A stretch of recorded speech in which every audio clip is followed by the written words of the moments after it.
Hi guys, सत श्री अकाल जी साਰਿਆਂ ਨੂੰ। तो आज मेरे लिए जितना पॉडकास्ट रिकॉर्ड करना डिफ़िकल्ट है उतना ही आप लोगों के लिए सुनना भी डिफ़िकल्ट होगा। आज हम किसी सेलिब्रिटी के बारे में बात नहीं करेंगे, आज हम बात नहीं करेंगे किसी भी मूवी रिव्यू के बारे में, आज हम बात नहीं करेंगे किसी भी पॉलिटिकल पार्टी के बारे में। आज हम बात करेंगे पंजाब के बारे में। पंजाब इंडिया की इकलौती ऐसी स्टेट है जिसने पोस्ट इंडिपेंडेंस बहुत ही ज़्यादा जेनोसाइड और ब्लडशेड देखा है। हम उसी फेज़ के बारे में बात करेंगे, लेकिन उससे पहले मुझे आपसे कुछ सवाल पूछने हैं। पहला सवाल, सोचिए आपका बेटा सुबह घर से निकले और वो शाम तक वापस ही ना लौटे। आप पहले पुलिस स्टेशन जाओ और वहाँ पे आपको पुलिस वाले बोले कि भैया हमारे पास नहीं है, जाइए यहाँ से। आप दूसरे पुलिस स्टेशन जाओ, भैया हमारे पास नहीं है, हमारे पास तो कोई रिकॉर्ड भी नहीं है आपके बच्चे का, आप जाइए। तीसरे पुलिस स्टेशन जाओ, वो बोले बीबी हाथ जुड़वा ले, साडे कोल नहीं हैगा तेरा मुंडा, जा इत्थों। तो आप सोचिए आपकी मेंटल स्टेट क्या होगी। अगर ये एक आध घर में हो तो आप ये कहोगे कि ट्रेजेडी हो गई, लेकिन अगर यही सवाल हजारों घरों से निकलने लग जाए तो बन जाता है वो इतिहास। और इसी इतिहास के बीच में खड़ा था सिर्फ एक आदमी जिसका नाम था सरदार श्री जसवंत सिंह कालरा जी। आज हम उन्हीं के बारे में बात करेंगे और बात करेंगे पंजाब 1995 की, सो स्टे ट्यून्ड। चलिए बात करते हैं उस पंजाब के बारे में जिसे हम जानते ही नहीं। अगर मैं आज आपसे पूछूं कि पंजाब क्या है तो शायद आपके दिमाग में क्या आएगा। सरसों के खेत आएंगे, भांगड़ा आएगा, दिलजीत दोसांझ आएगा, अमृतसर, गोल्डन टेम्पल, मक्की दी रोटी, पंजाबी वेडिंग्स भी आ सकती हैं और हंसी मजाक तो आएगा ही आएगा। पंजाब कुछ समय पहले ऐसा ही हुआ करता था, एक जिंदा दिल जगह जहाँ लोग मेहमान को रब द रूप मानते थे, जहाँ लंगर में किसी से नाम नहीं पूछा जाता था, बस रोटी खिलाई जाती थी। लेकिन हर जगह की तरह पंजाब की भी एक दूसरी कहानी है, एक ऐसी कहानी जिसके बारे में स्कूल बुक्स में बहुत ही कम पढ़ाया जाता है। कभी भी कोई सोसाइटी एक दिन में नहीं बदलती, ना खुशी एक दिन में आती है, ना बर्बादी। पंजाब की कहानी भी धीरे धीरे बदली। 1970s और 80s का दौर, पंजाब में पॉलिटिकल टेंशन बढ़ने लगा। कुछ सिख ऑर्गेनाइजेशन ज़्यादा राज्य अधिकार और फेडरल एनाटॉमी की बात करने लगे। इसी दौरान कुछ एक्सट्रीमिस्ट ग्रुप्स जो थे वो भी उभरने लगे। उन्होंने बोलना शुरू कर दिया कि हमें एक अलग राष्ट्रीय चाहिए जिसका नाम खालिस्तान होगा। इसकी मांग दिन प्रतिदिन बढ़ती गई। ये याद रखना बहुत ज़रूरी है कि हर सिख खालिस्तानी सपोर्टर नहीं होता है और हर पंजाबी मिलिटेंट भी नहीं होता है। लेकिन धीरे धीरे हथियार आवाज़ों से ज़्यादा बोलने लगे। मिलिटेंट ग्रुप्स ने पुलिस ऑफिसर्स, पॉलिटिकल लीडर्स और सिविलियंस के ऊपर हमला करना शुरू कर दिया। बॉम्ब ब्लास्ट्स हुए, टारगेट किलिंग्स हुई। लोग डर का सामना करने लग गए, डेली लोग डर में जीने लग गए। और फिर आया 1984। 1984 ये सिर्फ एक साल नहीं था, बहुत से लोगों के लिए ये एक जख्म है। जून 1984 इंडियन आर्मी ने ऑपरेशन ब्लू स्टार लॉन्च किया। मकसद था मिलिटेंट्स को हरमंदर साहब कॉम्प्लेक्स से बाहर निकालना। ऑपरेशन हुआ, मिलिटेंट्स तो मर ही गए, सिक्योरिटी पर्सोनल्स भी मरे और साथ में मरे बहुत सारे पिलग्रिम्स और सिविलियंस जिनका इन सब में कोई लेना देना ही नहीं था। गोल्डन टेम्पल कॉम्प्लेक्स को भी बहुत ज़्यादा नुकसान पहुंचा। पूरे पंजाब में दर्द था और दुनिया भर के सिख जो थे उन सबको एक बहुत ही बड़ा झटका लगा था। लेकिन कहानी यहीं नहीं ख़त्म हुई। 31 अक्टूबर 1984 प्राइम मिनिस्टर इंदिरा गांधी को उन्हीं के सिख बॉडीगार्ड ने हत्या कर दी और उसके बाद दिल्ली और देश के कई हिस्सों में हज़ारों सिखों के ऊपर हमले होना शुरू हुए। घर जलाए गए, दुकानें लूटी गई, लोगों को भीड़ में मार दिया गया। कई कमीशंस और इन्वेस्टिगेशंस के बाद भी बहुत से परिवार आज तक कहते हैं कि उनको पूरा इंसाफ नहीं मिला। 1984 ने सिर्फ लोगों को ही नहीं मारा, उनका भरोसा भी हमेशा के लिए तोड़ दिया। 1985 के बाद पंजाब में वायलेंस और ज़्यादा बढ़ गया, मिलिटेंट ग्रुप्स और ज़्यादा एक्टिव हो गए, सिक्योरिटी फोर्सेस ने भी बहुत बड़े स्केल पे काउंटर ऑपरेशन शुरू कर दिए। रोज़ अखबारों में एक नया इनकाउंटर आता था, एक नया ब्लास्ट, एक नई मौत। सोचिए, आप एक स्कूल टीचर हो, आप एक शॉपकीपर हो, आप एक बस कंडक्टर हो, आपका किसी पॉलिटिक्स से कोई लेना देना दूर दूर तक है ही नहीं, लेकिन फिर भी आप डर के साथ जी रहे हो क्योंकि आपको नहीं पता कि अगली गोली किस तरफ से आएगी, मिलिटेंट्स की तरफ से आएगी या फिर क्रॉस फायरिंग में आएगी, कैसे आएगी। पंजाब के उस दौर की सबसे बड़ी ट्रेजेडी शायद ये थी कि एक आम आदमी बीच में आके फंस गया। एक तरफ मिलिटेंट्स थे और दूसरी तरफ सिक्योरिटी ऑपरेशंस का डर था, और बीच में एक आम पंजाबी था, एक आम सिख था। इस कहानी का सबसे दर्दनाक हिस्सा अब शुरू होने वाला था, क्योंकि कुछ साल बाद पंजाब के कई घरों में एक अजीब बात होने लगी। लोग बस गायब से होने लग गए। अगले एपिसोड में हम बात करेंगे उन परिवारों की जो पुलिस स्टेशंस के चक्कर काटते रह गए, और एक ऐसे आदमी की जिसने बस एक सवाल पूछा, अगर ये लोग लापता हुए तो गए कहाँ, और आपके पास क्यों नहीं है इसका जवाब। चलिए अब आगे की स्टोरी कंटिन्यू करते हैं, ठीक है? लेकिन उससे पहले एक बात सुनिए। कभी कभी सबसे खौफनाक चीज़ जो होती है ना, वो गोली की आवाज़ नहीं होती, सबसे खौफनाक होती है खामोशी। पंजाब में 80s का आखिर और 90s की जो शुरुआत के साल थे, बहुत ही घरों में यही खामोशी बस रह गई थी। एक आदमी सुबह घर से निकलता था और फिर कभी वापस ही नहीं आता था। वो गए कहाँ? सोचिए, आपके घर का दरवाज़ा रात को खटखटाया जाता है, पुलिस आती है, कहती है बस कुछ सवाल पूछने हैं, आपके बेटे को लेकर जा रहे हैं। आपका बेटा उनके साथ चला जाता है। आप सोचते हो सुबह तक तो आ ही जाएगा, लेकिन सुबह कभी आती ही नहीं है।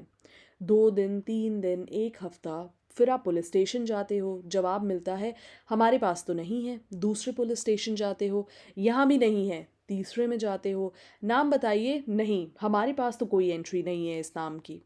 ऐसे कितने लोग थे? इस सवाल का जवाब आज भी पूरी तरीके से लोगों के पास नहीं है। ह्यूमन राइट्स ऑर्गेनाइजेशन और कई परिवारों ने ये दावा किया कि इस दौरान बहुत से जो लोग थे वो पुलिस कस्टडी के बाद ही लापता हो गए। अथॉरिटीज़ ने कई मामलों में इन आरोपों से इनकार किया है, लेकिन उस दौरान के रिकॉर्ड्स और घटनाओं को लेकर आज भी बहस होती है। लेकिन एक बात सब में कॉमन थी, हर घर में एक फ़ोटो और एक बहुत ही लंबा इंतज़ार जिसका कोई अंत है ही नहीं। अब तक हम जिस कहानी को सुन रहे थे उसका हीरो ना ही कोई पुलिस ऑफिसर था, ना ही कोई पॉलिटिशियन था, ना ही कोई जर्नलिस्ट था। वो था एक आम इंसान। उसका नाम था जसवंत सिंह कालरा। प्रोफेशन से बैंक एम्प्लॉय, नेचर से शांत और दिल से सिर्फ एक आम इंसान, एक अच्छा इंसान। उसके पास कोई सिक्योरिटी नहीं थी, ना ही कोई पॉलिटिकल पावर थी, लेकिन उसके पास एक चीज़ थी, वो थी सच जानने की जिद। कालरा ने एक दिन सोचा कि अगर इतने लोग लापता हो गए तो उनके साथ हुआ क्या। कोई आदमी हवा में तो गायब हो नहीं सकता, ना ही उसे ज़मीन निगल सकती है और ना ही आसमान। तो फिर वो लोग गए कहाँ? ये सिर्फ एक क्यूरोसिटी नहीं थी, ये थी इंसाफ की तलाश। कालरा ने पुलिस फाइल से शुरुआत करी, लेकिन उन्हें जब कोई जवाब नहीं मिला, फिर उन्होंने एक ऐसी जगह जाना शुरू किया जहां आम लोग शायद जाना भी ना चाहें, और वो थी शमशान घाट। उन्होंने म्यूनिसिपल क्रिमेशन रजिस्टर्स देखना शुरू करे, पुराने धूल से भरे हुए रजिस्टर्स, पहला पन्ना, दूसरा पन्ना, फिर तीसरा पन्ना, और बार बार एक ही लफ्ज़ पॉपअप होता रहा जिसका नाम था अनआइडेंटिफाइड। कालरा ने इन रिकॉर्ड्स को मिसिंग पर्सन्स के डेटा और अन्य डॉक्यूमेंट्स के साथ मिलाना शुरू करा। उन्होंने आरोप लगाया कि कई ऐसे लोग हैं जो कस्टडी के बाद ही लापता हो गए, उनका अंतिम संस्कार अनआइडेंटिफाइड के रूप में कर दिया गया। ये आरोप बहुत ही ज़्यादा गंभीर थे, और अगर ये सच होते तो ये सिर्फ एक केस नहीं था, ये पूरे सिस्टम के ऊपर एक धब्बा था। एक 1995 कालरा ने प्रेस कॉन्फ्रेंस की, डॉक्यूमेंट्स दिखाए, इंटरव्यूज़ दिए और कहा ये सिर्फ नंबर्स नहीं है, ये किसी के माँ का बेटा है, किसी बच्चे का पिता है, किसी बहन का भाई है। उनकी बात सिर्फ पंजाब तक नहीं पहुंची, इंटरनेशनल ह्यूमन राइट्स ऑर्गेनाइजेशंस ने भी उनके काम पर ध्यान देना शुरू कर दिया। लेकिन जब आप बहुत बड़े सवाल पूछते हो तो कभी कभी आप बहुत ताकतवर लोगों के लिए परेशानी का मुद्दा भी बन जाते हो। कालरा को धमकियां मिलने की बातें सामने आने लगी, लोगों ने उन्हें संभाल कर चलने को कहा, लेकिन शायद उन्होंने फैसला कर लिया था कि अगर सच सामने नहीं आया तो फिर जीने का मतलब ही नहीं है। और फिर 6 सितंबर 1995 की सुबह पंजाब ने अपनी सबसे दर्दनाक कहानियों में एक और कहानी देखी। उस दिन जसवंत सिंह कालरा जी, सरदार श्री जसवंत सिंह कालरा जी घर से कहीं नहीं गए, फिर भी वो कभी घर लौटे ही नहीं। चलिए आगे बात करते हैं कि एग्जैक्टली हुआ क्या था। 6 सितंबर 1995 पंजाब के लिए एक आम सुबह थी।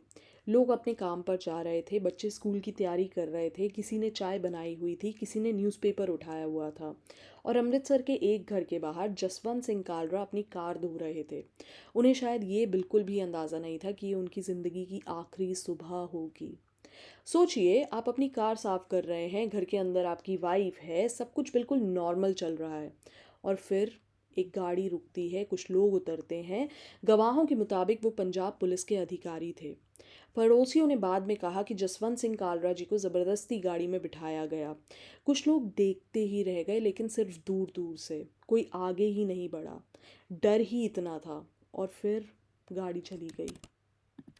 घर के अंदर परमजीत कौर जी थी। उन्होंने सोचा होगा शायद कुछ ही देर में वापस आ जाएंगे। 1 घंटा 2 घंटा शाम हो गई। दरवाज़ा खुला, लेकिन अंदर कोई भी नहीं आया। अगर आपने कभी किसी का इंतज़ार किया है ना, तो आप जानते होंगे कि सबसे लंबी और गहरी आवाज़ उस समय होती है घड़ी की टिक टिक। परमजीत कौर जी पुलिस स्टेशन गई। उन्हें जवाब मिला, हमारे पास नहीं है। एक स्टेशन, दूसरे स्टेशन, तीसरे स्टेशन, हर जगह या तो कोई इनकार कर देता या फिर लंबी खामोशी। लेकिन परमजीत कौर जी ने हार नहीं मानी। आपको पता है, कभी कभी जो हिस्ट्री होती है ना, वो सिर्फ हीरोज़ नहीं लिखते, उनकी फैमिलीज़ भी लिखती हैं। परमजीत कौर जी ने भी पिटिशन फाइल करी, मीडिया से बात करी, ह्यूमन राइट्स ऑर्गेनाइजेशन से मदद मांगी। और फिर सुप्रीम कोर्ट का दरवाज़ा खटखटाया। ये आसान नहीं था। सोचिए, आपका हस्बैंड लापता है और आपको उसी सिस्टम से इंसाफ मांगना है जिस पर सवाल उठ रहे हैं। परमजीत कौर जी की पिटिशन के बाद सुप्रीम कोर्ट ने सेंट्रल ब्यूरो ऑफ इन्वेस्टिगेशन यानी कि सीबीआई को जांच करने के निर्देश दिए। अब कहानी सिर्फ पंजाब की नहीं रह गई थी, अब कहानी बन गई थी पूरे देश की। पूरे देश की नज़र थी इस पूरे केस के ऊपर।